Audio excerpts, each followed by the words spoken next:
मैं हूं अमर यादव और स्वागत है आपके अपने प्यारा से यूट्यूब चैनल अमर यादव जी में। आज हम आप लोग को दिखाने जा रहे हैं गौतम ऋषि का गौतम कुंड, जो कि ऐतिहासिक तीर्थ स्थल में से एक है। यहाँ पे बहुत दूर दूर से लोग घूमने आया करते हैं, जो कि शायद आप पीछे देख रहे होंगे। पीछे बहुत ही विशाल मंदिर है, बहुत ही सुप्रसिद्ध मंदिर है, फेमस मंदिर है। बहुत दूर दूर से लोग यहाँ पे गौतम ऋषि का दर्शन करने आते हैं। उनकी प्रतिमा बनाई गई यहाँ पे, और यहाँ गौतम ऋषि का कुंड भी अभी मौजूद है, जहाँ पे लोग स्नान करते हैं और पुण्य का भागी बनते हैं। तो बने रहिए हमारे वीडियो के साथ और पूरी विस्तार में इसकी जानकारी देते हैं आप लोग को। तो आइए दिखाते हैं। तो फाइनली हम पहुँच चुके हैं अभी गौतम कुंड, गौतम ऋषि के मंदिर पे, और यही हम आप लोग को दिखाने वाले थे। यहाँ पे बहुत सारे लोग घूमने भी आते हैं, और इस मंदिर के परिसर में ही जो कुंड है, उस कुंड में 7 कुआं है, जिस कुआं में स्नान करने से यहाँ के औरतों का मानना है कि बहुत सारे रोग कष्ट जो भी है दूर हो जाता है। इसलिए लोग बहुत दूर से आते हैं स्नान करने यहाँ। और यही पीछे आप मंदिर देख रहे हैं, यही मंदिर है। आप लोग को दिखाएंगे हम बढ़िया से मंदिर, और यहाँ के कुछ पुजारी हैं उनसे भी मिलवाते हैं। आइए।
चुके हैं मंदिर के अंदर, और देख रहे हैं काफ़ी लोग दर्शन को आए हुए हैं। और आपको यहीं पे राइट साइड में ही गौतम ऋषि का जो प्रतिमा है, मूर्ति है, देख पा रहे हैं। काफ़ी सुंदर तरीक़ा से बनाया गया है, और आप लोग को पूरा मंदिर घुमाते हैं।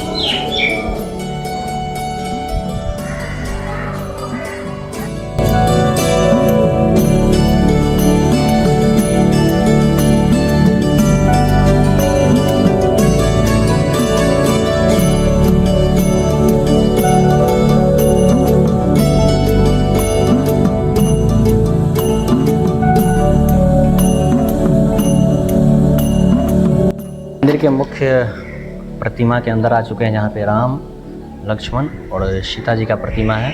और यहाँ पे पुजारी जी भी बहुत दिन से रहते हैं। जो भी लोग आते हैं उनको प्रसाद वितरण और टीका लगाते हैं। तो आइए पुजारी जी से बात करते हैं और जानते हैं इसके बारे में कुछ। आइए। और स्वागत है आपका हमारे यूट्यूब चैनल में। और आप गौतम कुंड के बारे में कुछ बताइए हमारे चैनल पे। पहले तो आप विराजमान हो जाइए।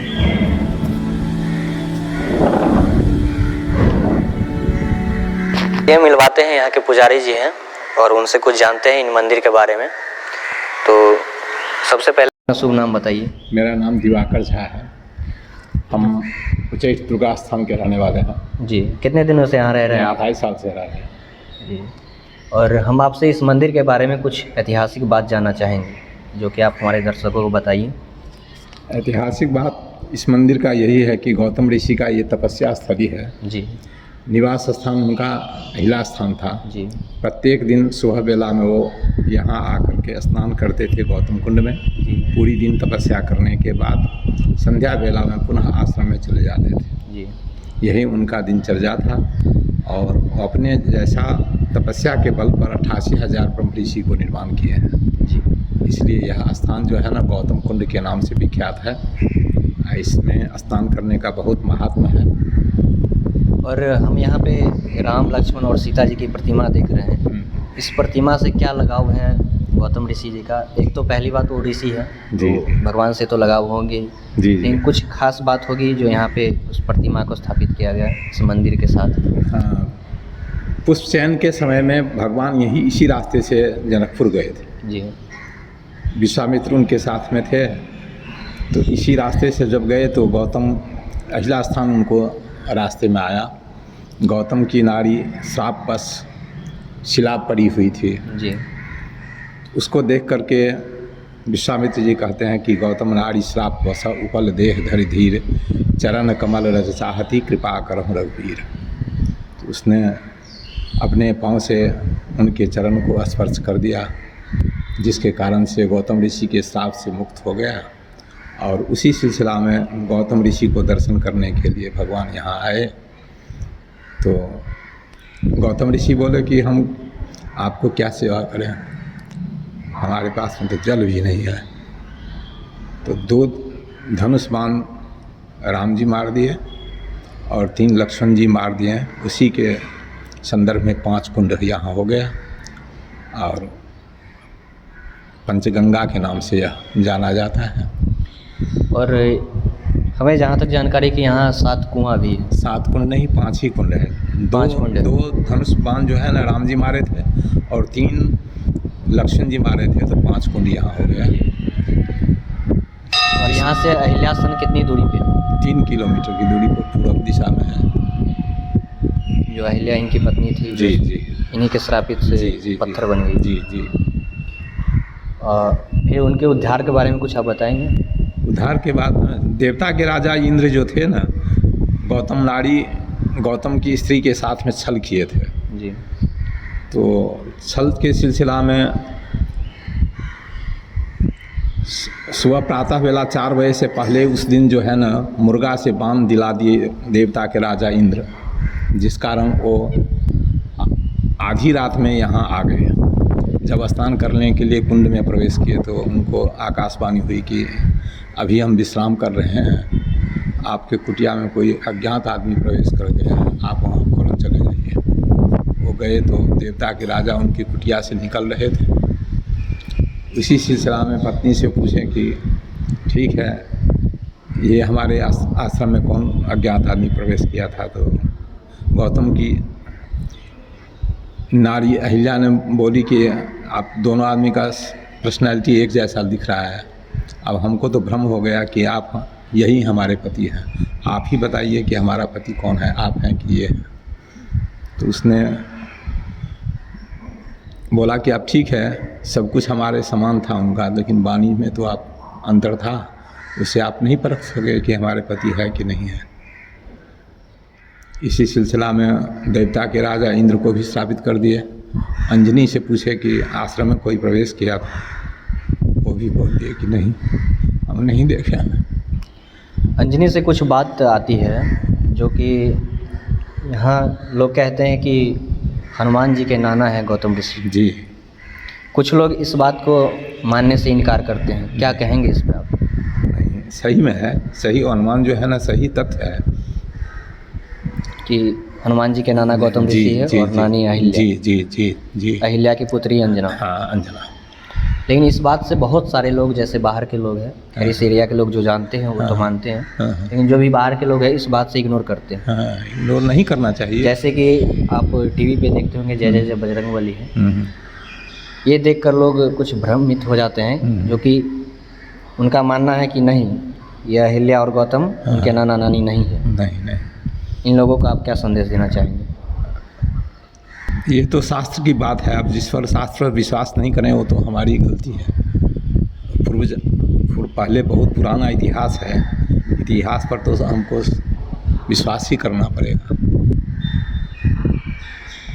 चलिए, खैर बहुत अच्छा लगा आपसे बात करके, और हम चाहेंगे कि आप जितने भी यहाँ पे प्रतिमा स्थापित है आप हमारे दर्शकों को दिखाएं वीडियो के माध्यम से। आइए। गौतम ऋषि के दर्शन करने के लिए यहाँ आए थे। उसी सिलसिला में गौतम की नारी अहिल्या को उद्धार किए और उसके बाद में पुष्प चलन करने के लिए जनकपुर गए विश्वामित्र जी के साथ में। जी। तो मेन मकसद यही है कि यहाँ मकसद यही है कि राम जी यहाँ आए थे तो राम जी उद्धार किए हिला माता को, तो इनका प्रतिमा यहाँ होना चाहिए। चलिए बहुत बहुत धन्यवाद।